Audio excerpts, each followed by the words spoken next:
Commission, Brenda actually just mentioned, is all about accountability. Mayor O'Connell saying when things have settled here, commission members will tell him in the next 6 months or less if NES handled this storm correctly. So Hunter Hoagland is in studio. Hunter, to explain how this will work. Hey, Lydia. Yeah, the 2026 Winter Storm Response Commission will review how the city, specifically NES, handled the storm, and they'll do things like have hearings, subpoena records, and allow witness testimony.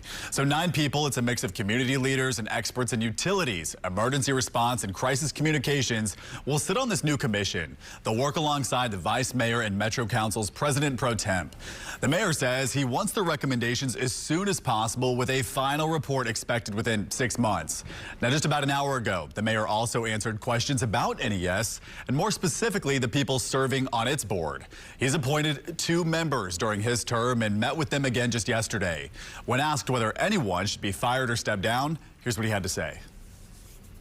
I have not yet evaluated what our opportunities are between the clarifications of asking for resignations versus firing.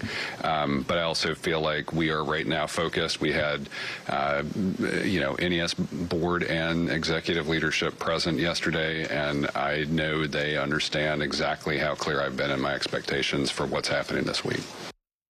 Yeah, accountability is going to be huge here. We know hundreds more linemen are working with NES today.